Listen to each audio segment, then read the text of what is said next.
You are most welcome, ladies and gentlemen, to Real Impartation Moment on Tuesday Night Anatomy with Daniel Open. Now, today's section, we continue from where the transmission ended the last time. We got to the point where we are going to look at, the various standard colors that are employed in anatomy. We do a number of things today. And at the end of the day, of course, this will be the last bit of orientation to the anatomy, that I want you to be aware of. The other things, of course, we will be looking at them as we proceed, in this ball course that we are going to look at. And so, without much ado, let's set the ball rolling. So, the last time, I was on the point that what are the standard colors, that are employed in human anatomy study. And my friends, the thing is that we have what we call the red color. Now, whenever you have the red color, usually represents an artery. Usually we use red color to represent an artery. Sometimes muscles, we use red to demonstrate these things for you. So arteries are the neurovascular structures that we have in the body. Arteries represented by what we call the red color.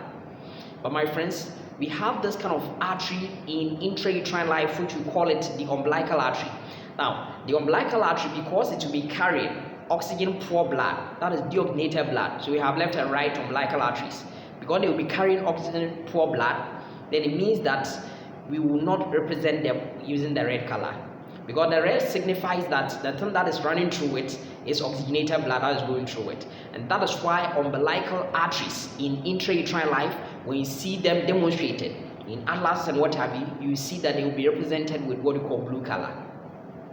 Now, in postnatal life too, after birth, we don't have the umbilical artery again. It has become obliterated. We no longer use it. Now what is going to happen is that rather we have what we call the pulmonary trunk. Now the pulmonary trunk, which we eventually divide into two left and right pulmonary arteries going to the lungs, because at the end the word pulmonary has to do with the lungs. It means they are that kind of blood vessels, they are that kind of arteries which are taking blood to, of course, the lungs. My friends, taking blood to the lungs is full of oxygen in the alveoli. That is why the level of the alveolar capillary bed, there's that kind of exchange of gases taking place. So that at the end of the day, the blood that is going to the lungs is not going to be oxygenated blood, it's rather going to be oxygen-poor blood. And that is why in extrauterine life, in postnatal life, we don't longer have what we call it. We don't longer have, of course, umbilical arteries, and therefore, yes, that one is blue, no problem. But this time around, we have what we call pulmonary arteries. Pulmonary trunk, we are getting pulmonary arteries. That one we use what we call blue color to represent these ones. Just to demonstrate this one for you. Now, anything which you are seeing over here. We are saying that arteries, we represent them with what we call red color. So why? Because they will be carrying oxygen-rich blood. Arteries will be carrying oxygen-rich blood.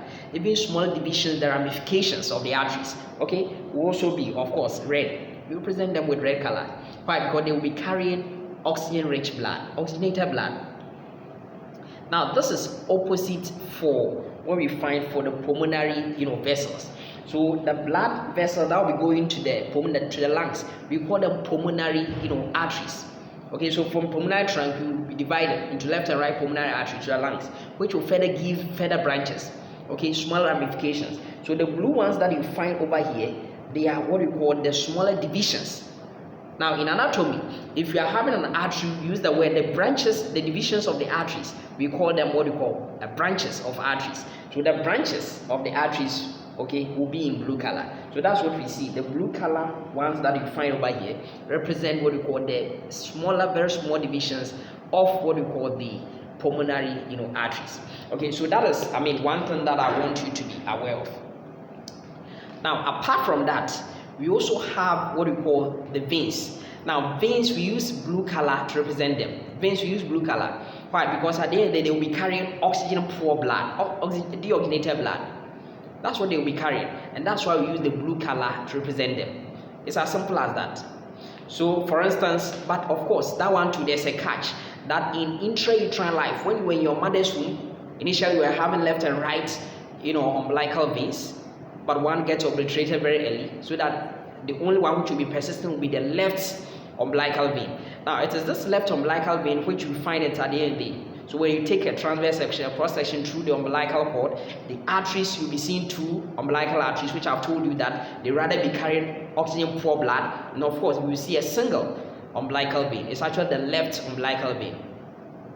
Now, that umbilical vein is rather carrying oxygen-rich blood. That is why the umbilical vein in intrauterine life period, okay, we won't use what we call blue color to represent it. We rather use what we call red color to represent it. Why? Because we'll be carrying oxygen-rich blood.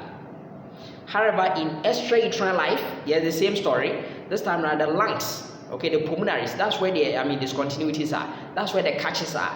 Okay, so in pulmonary, we have what we call left and right, pulmonary veins, okay, two for each superior and inferior pulmonary veins, okay, we have them over there.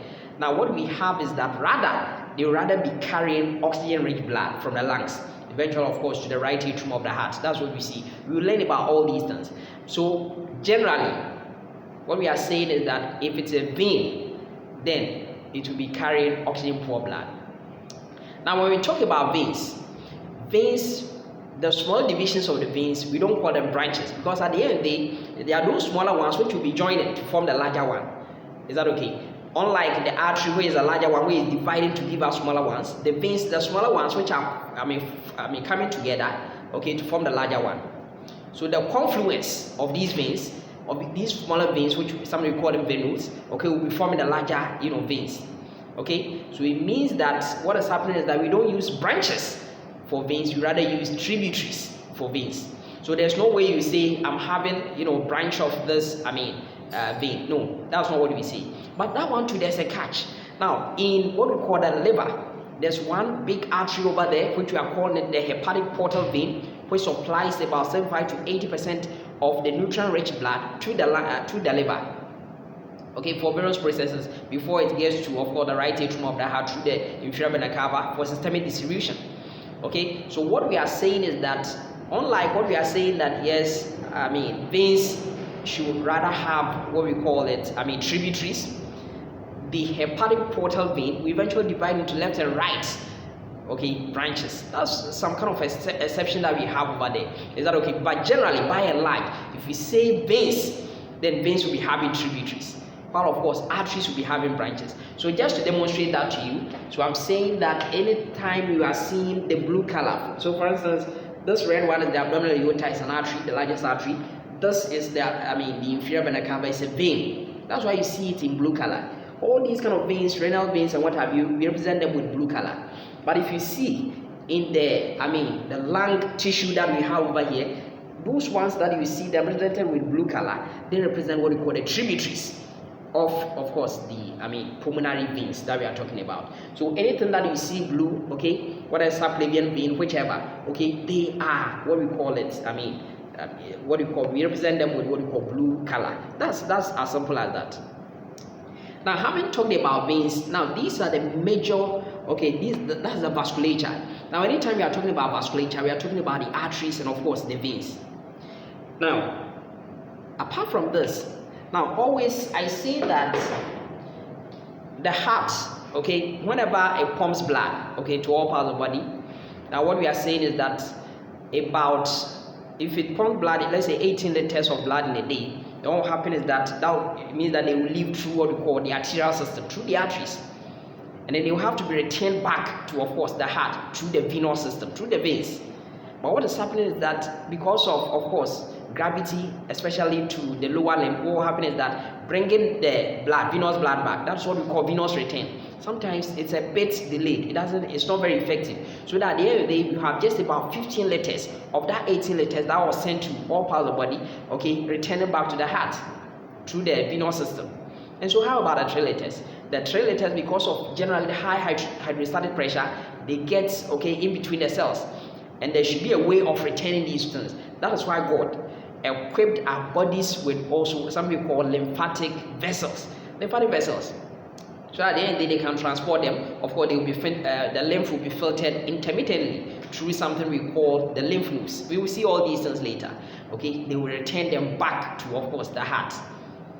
So if that's the case, then we have to also look at lymphatic vessels. Now, lymphatic vessels, generally we use blue, black, or black, color to represent them. Okay, that is what we use for lymphatic vessels. So, for instance, over here we can see something like that over here. So, all the kind of blue, black things that you find over here, these represent what we call lymphatic vessels. But the blue ones, they are veins. Okay, so that's what we see. Of course, these being like structures over here, they represent the lymph nodes that I'm talking about. Okay, so that is one thing. They are the standard colors that I'm trying to talk about. Now the next thing, which is part, that is the nerve. Now usually we say neurovascular structures. Now whenever we say neurovascular structures, then it's not only limited to arteries, nor veins, nor lymphatic vessels, but also the nerves. Okay, so nerves will also have to be represented, and usually we use yellow color to represent them. Of course, you know that adipocytes, by way of fats, we also use yellow to represent them. Is that okay? So these are some of the things that I want you to be aware of. But of course, nowadays we don't ask students, to draw so much. But if I had a place where drawing is, keen over there, then sometimes you cannot really use yellow to represent the nerve. Sometimes we use black color to represent it. Okay, that is also acceptable. Okay, so these are the standard colors that I want you to be aware of. Okay.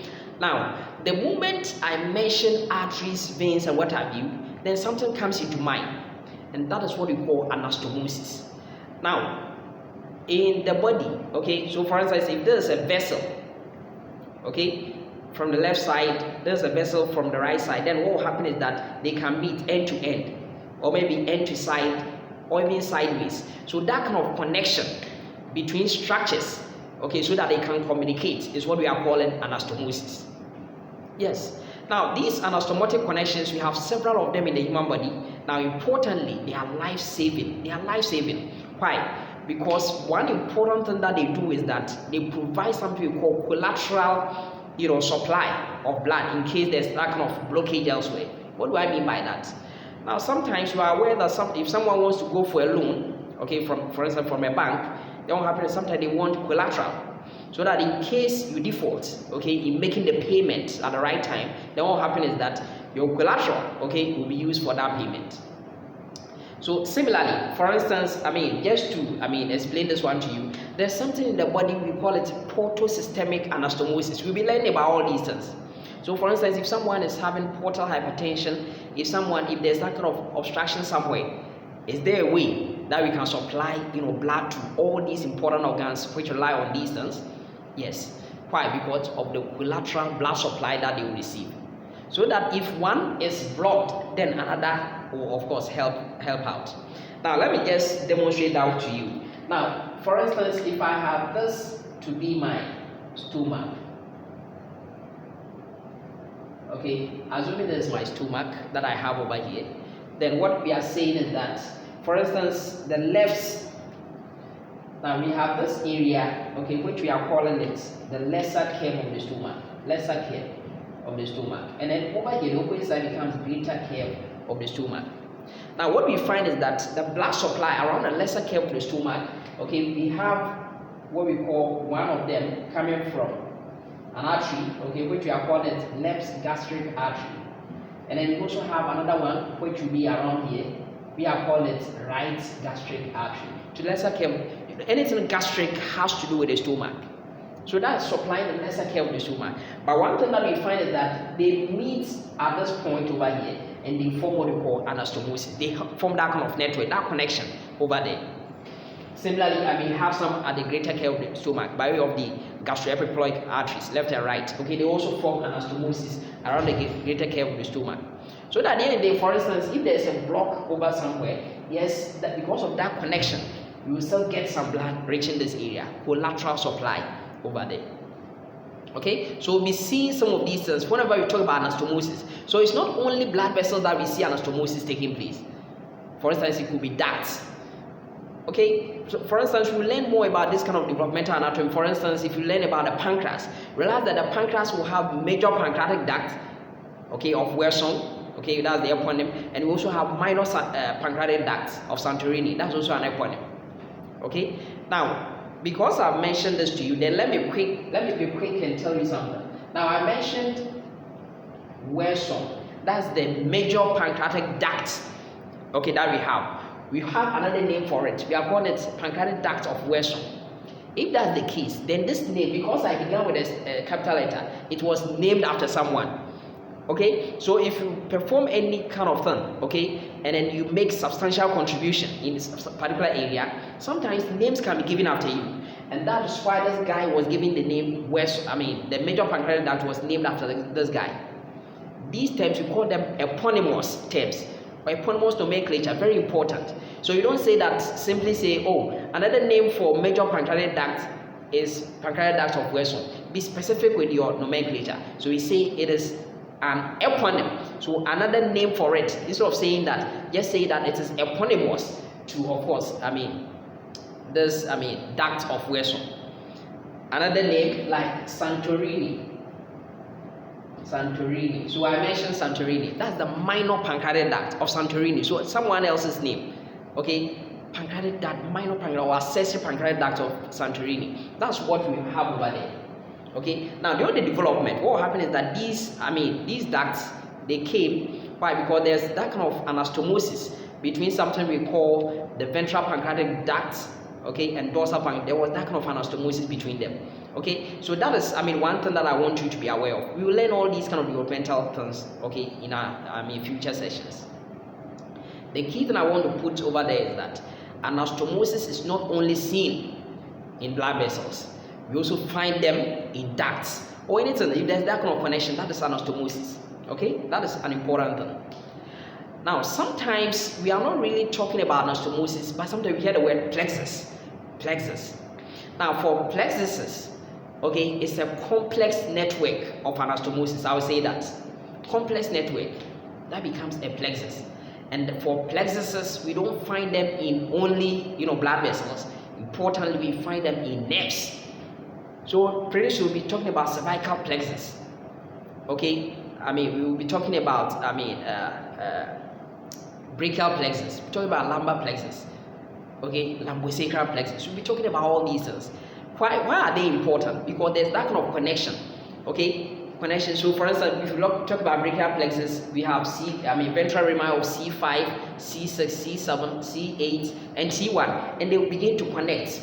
Okay, it's like those times when you were at the senior high school, you learned about what we call food chain, which was just a simple, a feeding relationship between them, linear feeding relationship, so that one organism feeding another is fed by another. Okay, so these are the things. But if you have that kind of complex thing, so that anyone can feed over there, that's the food web we are talking about. So the web over there will be the plexus that I'm talking about. So that at the end of the day, there's that kind of complex relationship, so that at the end of the day, okay, if there's an injury somewhere, it might not affect everything in totality. Okay, some areas will be spared. That's what I want to tell you. Okay, they are the importance of these kind of plexuses I'm talking about. In the book, we have several plexuses, and we'll be explaining all these things, okay, as we move on. So that is one thing that I want you to be aware of. So I was talking about the standard colors in anatomy. We've seen the red color generally for arteries. We talked about the blue color generally for veins. We talked about the blue black generally for lymphatic vessels, okay, and lymph nodes. Yes, I've also talked about yellow to be that for nerves. But of course, I told you that if there are areas where you have to draw, you can use blue color, but the yellow may not really bring the thing so much. Okay, so that is one thing that I want you to be aware of. Now there's an important thing that I want you to learn right now, and that is body cavities. Body cavities. Okay, now inside the body, okay, in humans we have several cavities over there. We have what we call major body cavities, and of course we also have minor body cavities. Now if you look at the major body cavities, there are also two of them, main ones. We have what we call the dorsal body cavities, okay, that's towards the back, and we also have the ventral body cavities, the major body cavities. That's what we are talking about. Dorsal and of course ventral. And of course we know that anything dorsal has to do with the back. And importantly, the dorsal body cavities that we are talking about, there are two of them that you have to be aware of, and that is what we call superior, the one at the cephalic region. That is what we call the cranial cavity. Cranial cavity. Of course, anything to the head is cranial, so that's the cranial cavity. And when we look at the cranial cavity, okay, now you can see there's a cavity over there. The largest foramen that we have in the skull, foramen magnum, okay, over there, there's a cavity over there. That's where the brain mainly will reside. But my friends, it's not only the brain which will reside over there. There will be meninges, there will be that kind of blood vessels to the meninges, middle meningeal artery, access meningeal, all those ones will be there. There will be those blood vessels to the brain, okay, anterior, middle, posterior, cerebral arteries, a lot of arteries will be there, okay. So they are those things that we are talking about. So that one will be present over here. Of course, we know that if you look at the meninges, okay, it is not confined only to the brain, only to, let's say the cranial cavity. Why? Because what you have to be aware of is that if you are look at the inferior aspect of the dorsal body cavity, now you are looking at the back. This is the occiput, okay? The external occipital protuberance, which will be around over here. We see them later. Now this guy, okay, represents what we call the backbone. The backbone, and the backbone you can also call it the vertebral column or the spine or the spinal column. Now, but it's not the same as spinal cord. Now, sometimes some people have that kind of notion. No, this is the spine. Now, within the spine, the bones, okay, they are juxtaposed on one another, and they create. There's an opening over there. We learn about all these things, and that's okay. Each of them will have an opening. If I have just one of these bones, it will present an opening. Another one will have present an opening. Okay, that opening we call it foramen. So because there's a vertebra, okay, each of these bones we call it vertebra. We call it vertebral foramen, and together stacked on each one another, we produce what we call the vertebral canal or the spinal canal. That is also another major body cavity to the dorsal aspect, apart from, of course, the cranial cavity. Okay, so for instance, this is what I'm trying to show you. Okay, so these are, so they create that kind of opening so that at the end of the day, the most important content in the vertebral canal, yes, is going to be, of course, the spinal cord. Okay, it's going to be the spinal cord. And whenever I talk about spinal, it's not only the spinal cord which will be there, there will be meninges, okay, as well over there. Of course, CSF also flow. Now, it's at this point that I want you to be aware of that. If you look at the dorsal body cavities, there's not really much for us to talk about so much. But the most important thing that I want you to be aware is that the dorsal body cavities, they are protected by certain bony components. So for instance, with the cranial cavity, then the most important bony protection that it's going to receive will be, of course, the skull. The skull. Okay, it's going to perform this kind of, protection for it. If I look at the vertebral canal, then it's going to be, of course, the vertebral column, the bones over there are going to do that kind of, protection for it. But in addition, there will be membranes, there will be that kind of meninges also doing that kind of protection for it. Now, generally, we will learn about these things into detail more in what some people call neuroanatomy. Now, neuroanatomy is also an important aspect of gross anatomy. So sometimes we study that one separately. Okay, very important. We look at that one. So neuroanatomy, look at all these things. But for now, at least, you should know the meninges, and the meninges that we have, okay, from outside to inside, we have what we call the dura mater, okay. Then below that we have what we call arachnoid mater, and then of course we have what we call the pia mater. Okay. Now, one thing that I want you to be aware is that if it is dura mater, very durable, inextensible, tissue, very durable, okay, conferring that kind of protection. Have what we call, periosteal, layer, and for the meningeal layer, very important over here, very durable. And then of course, you also have the intermediate one, okay, that is just below the skull bone, okay, and then the intermediate one being the arachnoid. You learned about this kind of arachnes. You learned about spider, the scorpion. So anytime where you start having that kind of spider web appearance, that's the arachnoid, matter over there. And then of course you also have the pia mater, which follows the contours, for instance, of the brain gyri. Okay, these are the things that we'll be looking at. And of course the soul side. Okay, now the one thing is that below the arachnoid matter, we have what we call the subarachnoid space. And the subarachnoid space, which of course the CSF will be running through over there. Okay, we will learn about all these things, later. Okay, that is, another thing that I want you to be aware of. That one we don't talk about it so much. The dorsal body cavities. Now, apart from the dorsal body cavities, we have the ventral body cavities. Now, before I go to the ventral body cavities, I told you that we have the major body cavities. Major body cavities. It means that if you are having major body cavities, then we also have minor body cavities. And what are these minor body cavities we are talking about? Most of them mainly in the head region. And of course, if you look at this guy over here, you see that we have what we call the orbit. The orbital cavity is over here. The nasal cavities are minor body cavities. The oral cavity, okay, the external auditory canal, the ear canal, okay, these are minor body cavities that I want you to be aware of. Now, having shown you that, then it's important for us to review the other major body cavity, which is the ventral body cavity.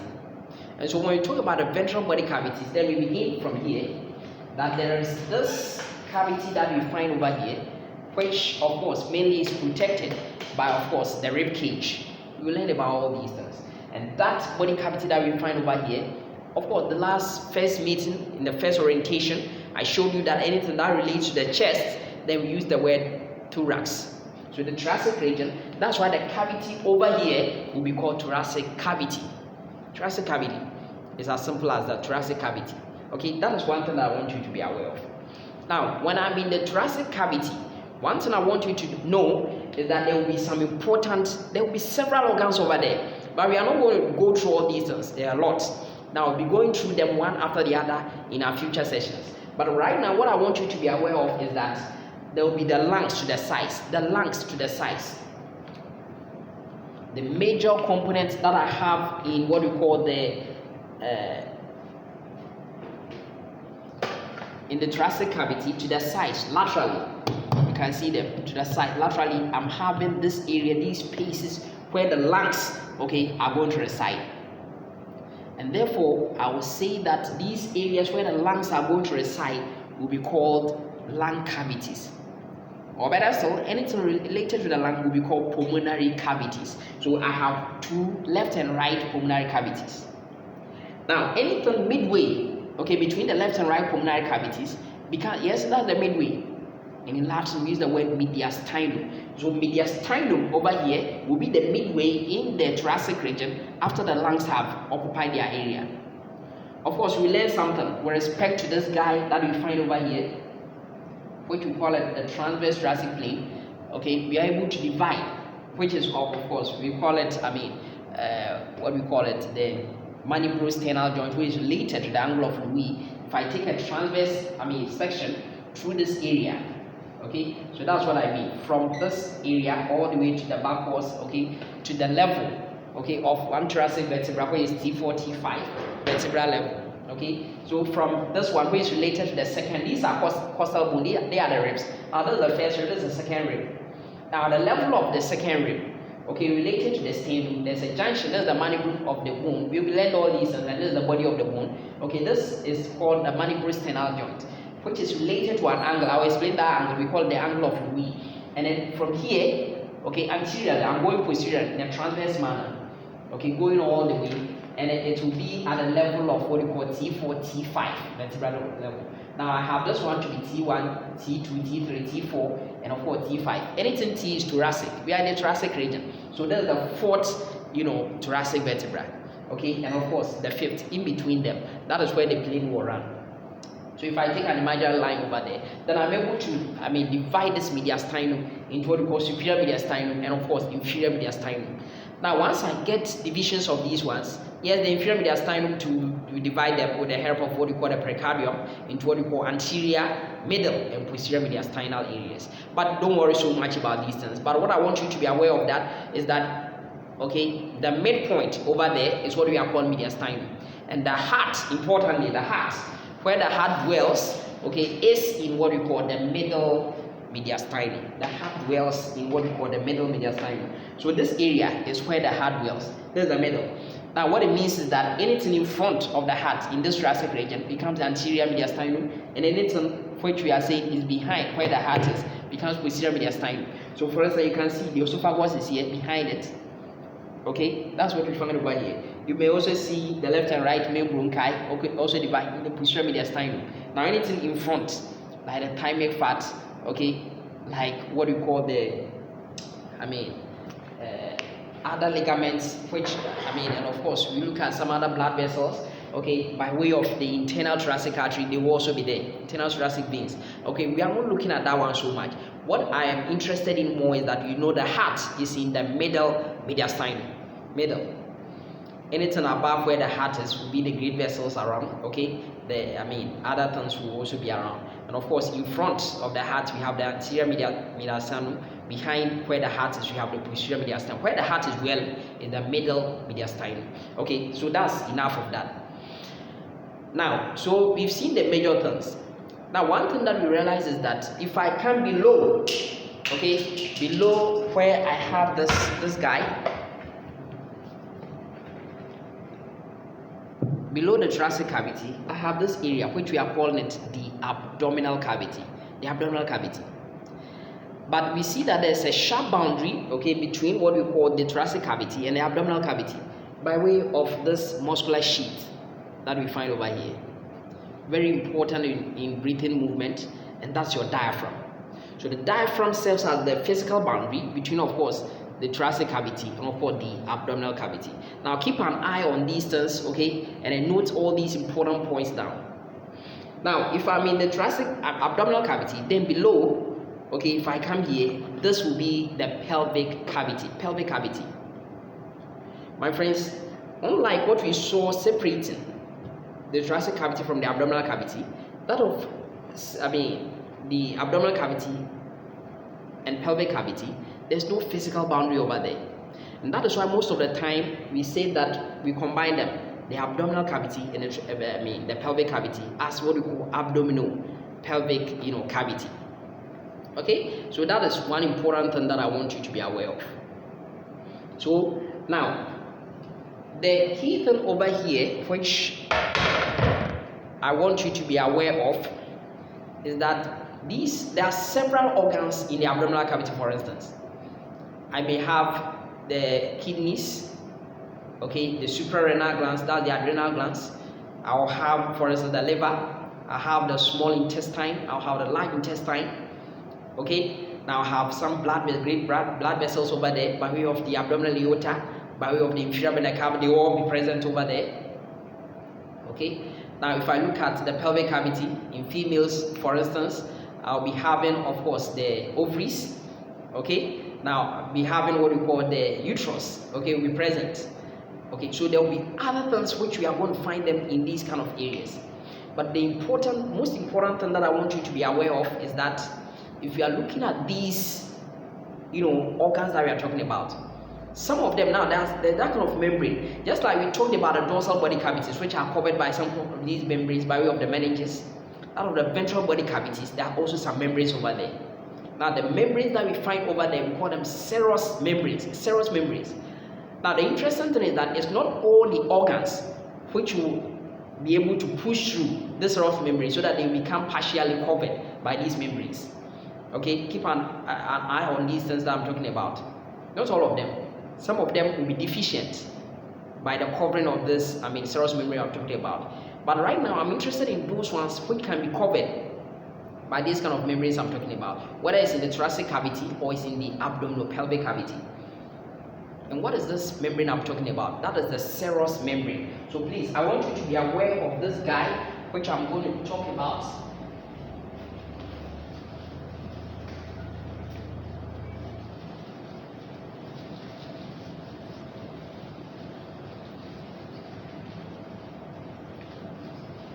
So now we are going to look at these kind of serous membranes I'm talking about. Now, one thing that I want you to be aware of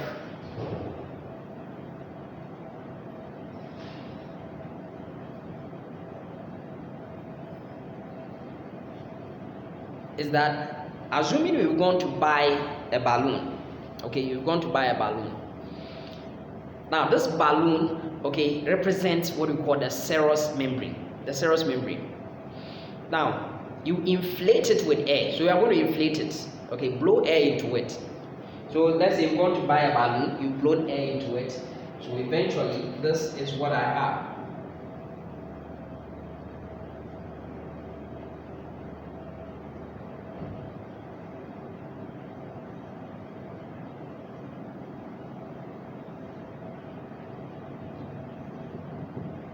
I've gone to buy a balloon. I've inflated it with air. Now use your fist. That's your fist. When you clench your hand, you produce a fist.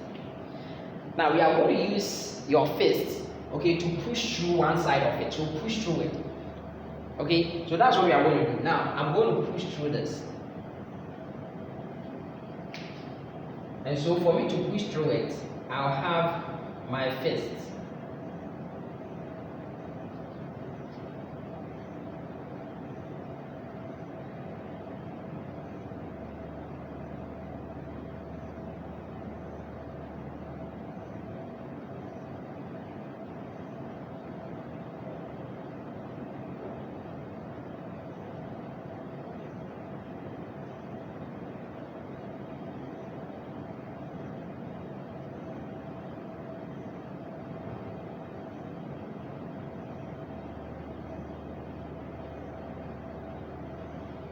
Now I'm pushing through it.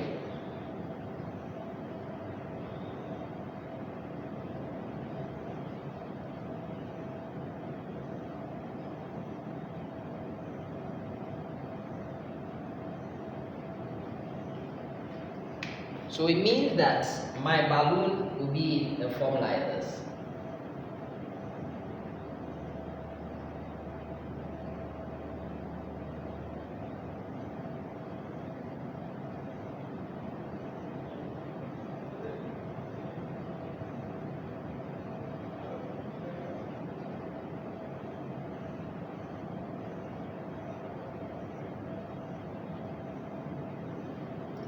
Okay, so I've gone to buy a balloon.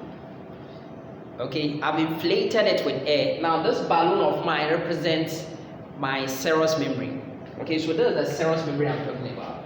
This is the membrane. So the balloon is the membrane. Now this membrane, okay, we've inflated it with air. So it means that the content over here, I have air. Just understand this kind of concept. Once you get it, then it becomes very easy for you. I have air over here. Now, your fist, okay, which we are pushing through, you are investing through it. The fist you've made and you are pushing through it, now represents your organ. Now, this is the organ. Now, in the body, we have several kinds of organs. Now, remember that these organs, they are inside, they are deep. Okay, they are not external to your body. They are deep, they are inside. And that is why we're not going to just call them organs, but call them internal organs. Call them internal organs. Now, this fist over here represents our internal organ. Internal organ.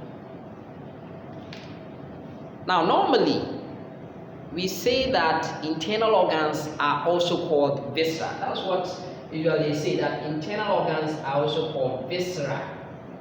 For now, internal organs are also called viscera. But later on, I will explain to you that not all internal organs qualify to be viscera. The reason is that if you are an internal organ and you are derived from either ectoderm or mesoderm, then you don't qualify to be called viscera. No, you are part of the body wall. However, if you are derived from endoderm, then you qualify to be a viscera. Okay, so let's take it that yes, all these internal organs we are talking about, yes, they are derived from endoderm. Okay, they are internal organs. That's viscera. Now, if that is the case, then anything which is in relation with, of course, this internal organ we are talking about, where is the viscera? Okay, we use the adjective we use for it to be visceral.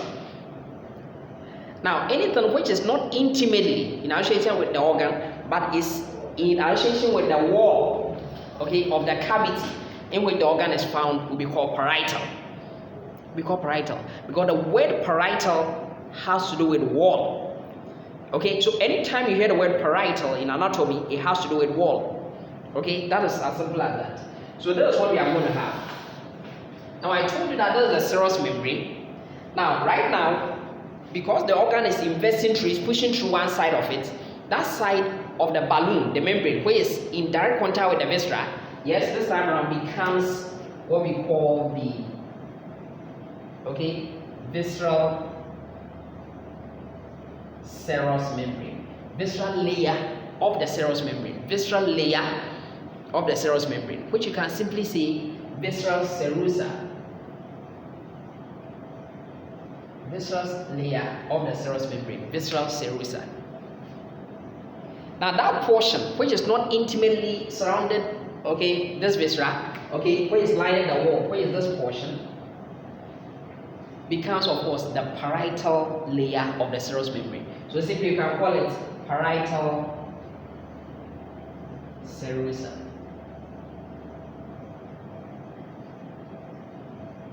Okay, so these are the things. Therefore, whenever we say serous membrane, then it tells you that it's going to have two layers. The first layer, which will be in intimate association with the organ, the internal organ, becomes the visceral layer, and the one which is lining the wall becomes the parietal layer. Now, if you've done this, then it means that there will be a space between the visceral layer and the parietal layer, and that space would therefore be called, of course, will be called serous cavity. The cavity of the serous membrane, it will be called serous cavity. And my friends, in this serous cavity we are talking about, it will be filled. Now, what do we see? It was filled with air. The air is over there.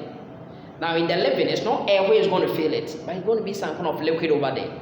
So there will be that kind of fluid-filled area between the visceral and parietal layers, and that is what we are going to call the fluid. Will be called, serous fluid.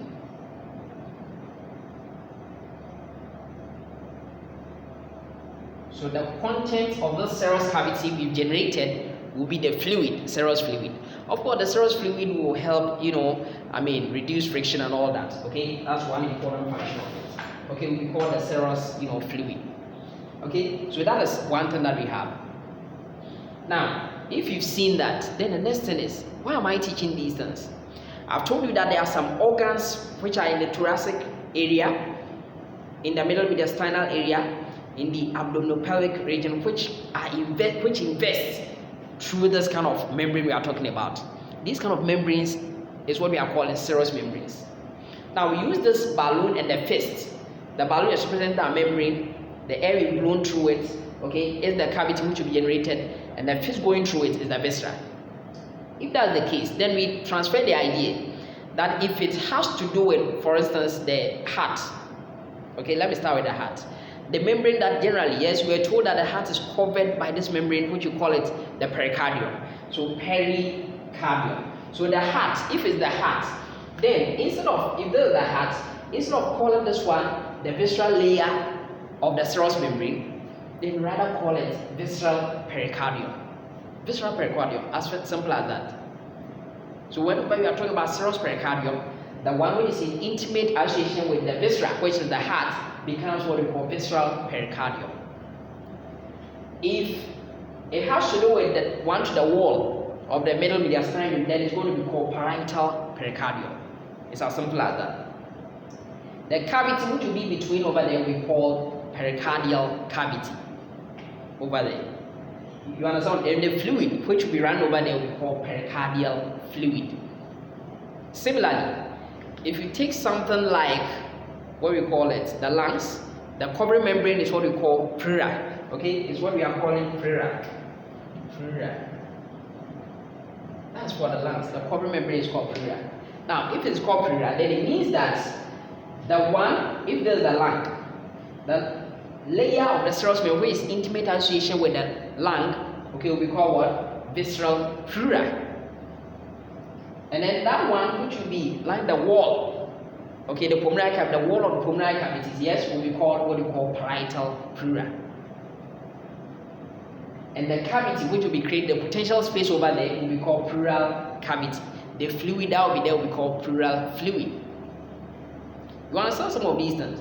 Now, similarly, if they are intraperitoneal organs, the peritoneum, some organs in the abdomen and pelvis, they invest through this kind of membrane. Then again, if let's say there's an abdominopelvic organ which is covered with the serous membrane over there, and the serous membrane over there we call it peritoneum.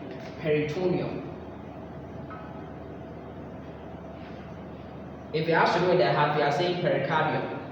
Anything cardium is the heart. Peri means around. This one is peritoneum.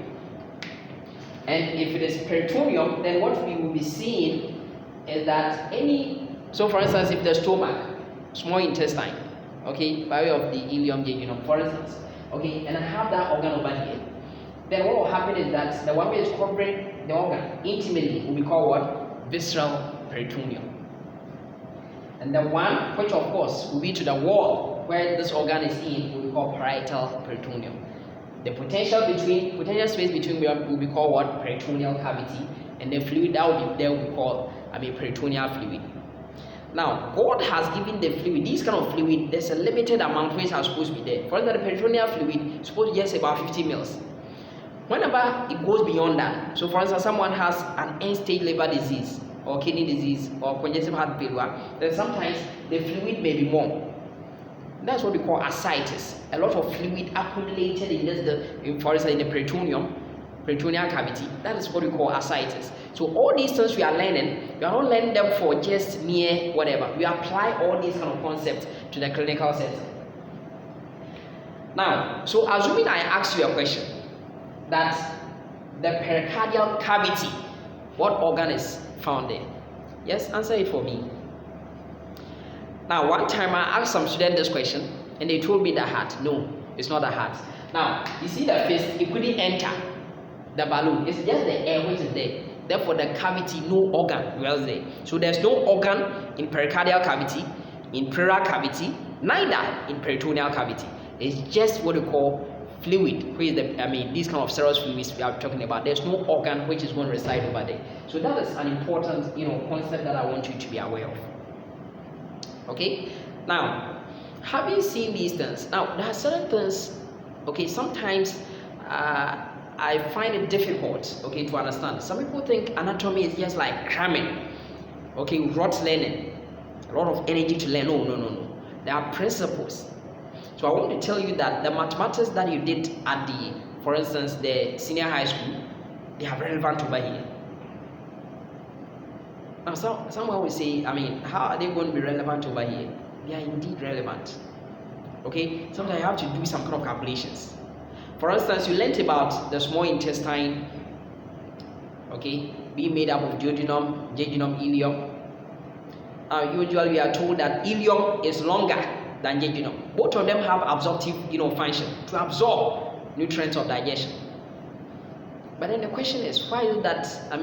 Ileum is longer than jejunum. Now, if you are very long, it is providing you large surface area so that I can absorb maximal the nutrients. But here the case, you are saying jejunum is shorter. That is why I believe in saying that you cannot have it all. You cannot have it all. You will be good at an area, but you cannot have it all. That is why association is important. So that one important thing that I want you to be aware of is that the jejunum over there, yes, although it's short, but it is complemented with something.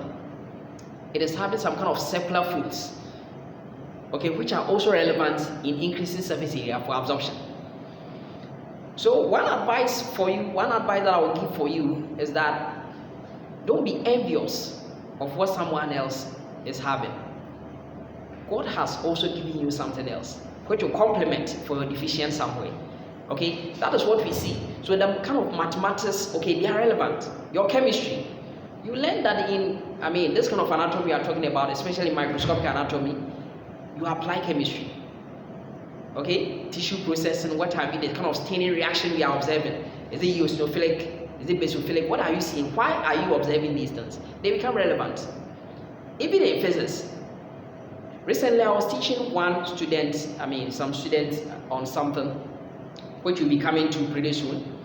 That is epithelial tissues, and I was applying Newton's third law of motion over there. Yes. Why? Because, for instance, you learn about basic tissues that we have 4 kinds of basic tissues. Basic tissues: epithelial tissues, connective tissue, muscle tissue, and of course the nervous tissue. Nerve tissue will also be present. Now, sometimes there are that kind of concept over there. We have cells around forming cells which are tightly packed, little or no intercellular space between them, which we call them epithelial tissues. So assuming there are cells all throughout, and sometimes there's that kind of confusion around. Okay, and one thing is that below connective tissues, below epithelial tissue, there's something we call connective tissue. Connective tissue. Epithelial tissues do not have blood vessels. That is why it's a principle. Okay, there's mathematics going on. That whenever I have epithelial tissue, there should automatically be connective tissue.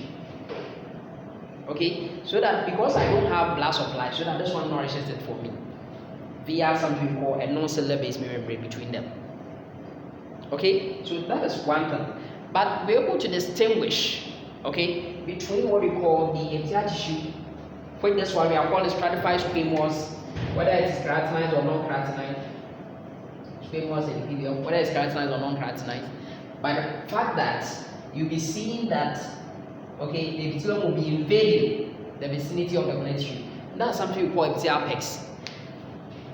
And if you slap me, then I got to slap you too, because Newton's third law of motion is what? Applied over here, that actions and reactions are equal and opposite. In other words, to every action there's an equal and opposite reaction. So because you have invaded my vicinity, then I also to connective you have to also invade your vicinity. These things are relevant. So I want you to be aware that anatomy that you'll be learning, okay, you don't cram, you don't memorize them just like that.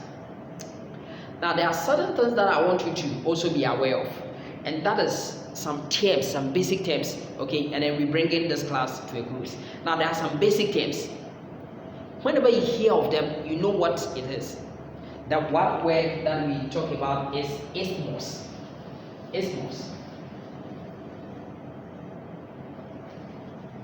Now in human anatomy, whenever you hear the word isthmus,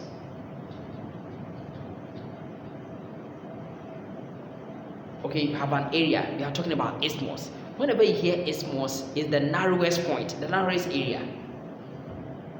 So for instance, you'll be hearing of isthmus of the uterus, isthmus of the fallopian tube. Okay, these things, they are the narrowest regions that you find over there. Anytime you hear the word cervical, then it has to do with the neck. So it's not only this neck that you find over here. That is why the vertebrae that you find over here, we call cervical vertebrae. Okay, like these ones. Okay, the bones I have over here in the neck region we call cervical vertebrae. It was the neck region. So the tooth will have cervix. Females, you have cervix. So anything that has to do with neck is cervix, cervical. Okay, so that's also another thing. There's something else which we also call fundus.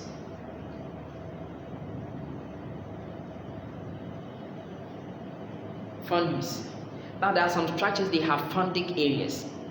Whenever you are hearing fundus, that means that's the dilated elevated region. Now this is what I want you to be aware. For instance, now this is the uterus. You see someone is developing in there. This is the uterus. Now if I'm having the uterus, you also know that the fallopian tubes will be opening into the uterus at the horns, at the corner. Okay, now where the fallopian tube open, if I take an imaginary line, okay, drawing it this way, imaginary line where it open, above it, the elevated region above, okay, the imaginary line where the tubes enter, the corner, that is what we call the fundic area. So this area becomes the fundus. Okay, if I take an imaginary line from here, then above my line, okay, becomes the fundic region, because that's where the fallopian tubes or the uterine tubes, which we also call them the oviduct or the salpinx, because it's trumpet shaped, okay, will be opening into this kind of area. The same way, so it's not only the womb, for instance, which will be having fundic areas.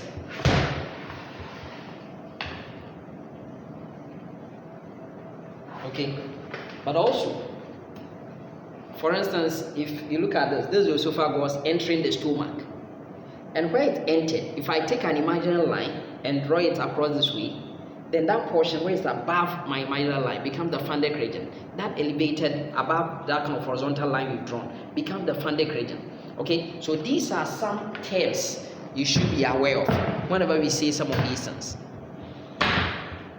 Okay, now the key thing over here, okay, right now, is that you should be aware of some prefixes and suffixes. Prefixes and suffixes, for you to really understand the anatomy we are talking about. Most of them have Latin origin, few of them in Greek. Now I have a video over there. I'll put the link down there so that you can go and watch this kind of prefixes and suffixes, and also a lot of these kind of eponyms which I'm talking about. For example, if I say East Asian tube, that is someone's name. That is eponymous. Okay, it's an eponym because the real anatomical name is what we call pharyngotympanic tube. Okay, so I have this kind of video over there. I'll put the link down there. Now again, for you to really understand some of these things, there are certain things too that you have to be aware of. You have to solve relevant questions. So I have another video down there, which of course is an MCQ, trying to test your understanding and this basic anatomy thing that we've introduced you to. Okay, so that you can really know, know your level as far as this anatomy is concerned. Now, I am repeating for emphasis that we don't cram. Okay, we don't memorize. For instance, you were told that what is a cell? Okay, a cell we say is the basic unit of life. And we also say that is the functional structure unit of life capable of independent reproduction. Because reproduction is one of the basic functions of life, any living thing, or replication.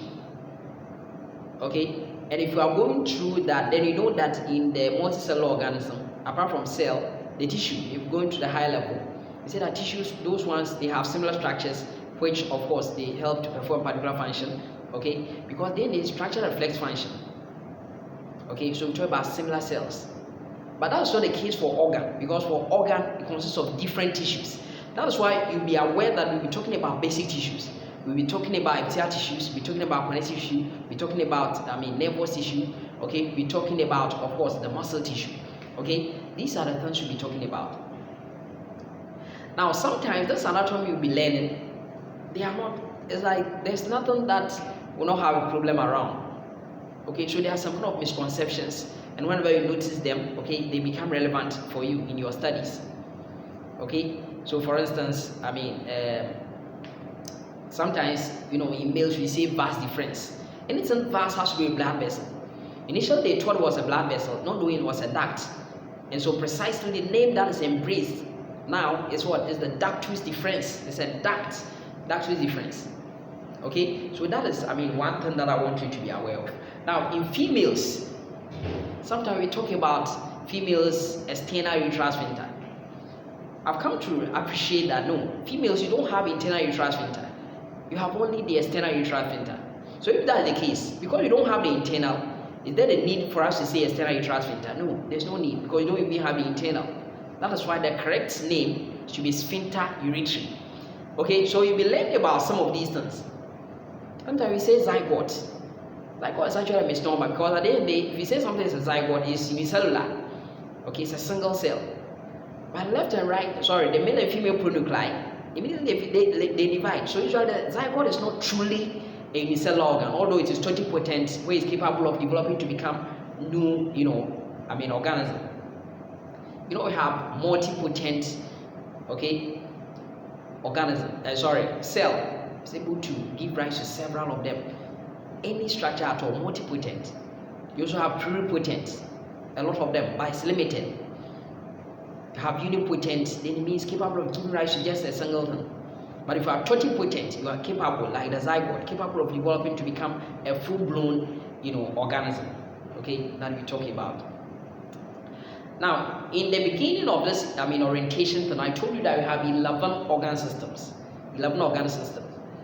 And out of them, I told that 2 of them were going to regulate the other ones, being the coordinate system by way of the nervous system and the endocrine system, the inner system, the muscular system, skeletal system. Is that okay? Of course, the male and female reproductive systems. Okay, they are all there. I've done videos on these ones. In that link that I have explained all those functions. Because you are supposed to also understand these kind of functions of all these important organ systems, what they are doing, what are the major components that you have find them over there. So get that video link, okay, watch it, okay, get the complete understanding as a beginner anatomy student, so that at the end of the day you really be able to understand all these things, okay, we are talking about. Ladies and gentlemen, in our next meeting we are going to go into the real aspect. We are not going to take them one after the other and look at all the important things that you have to be aware of. We are going to start with the skeletal system, look at the important things that we have to know in the basis, and then from there, okay, we take it forward. So I believe you don't want to miss this one out. You are going to be with me so that we try and understand all these things, okay, that we have for you. Okay, I mean, we will learn a lot of things. Okay, whenever we talk about us, it has to do with bone. We'll be learning about all these things. But yes, it's not only bone, because then the opening into a cavity can also be called os or osteo. Okay, we'll be learning about all these things. So I'm very grateful for your time this evening. Please share with friends if you enjoyed it. Have a good night, all of you, and may the good Lord richly bless you. Amen.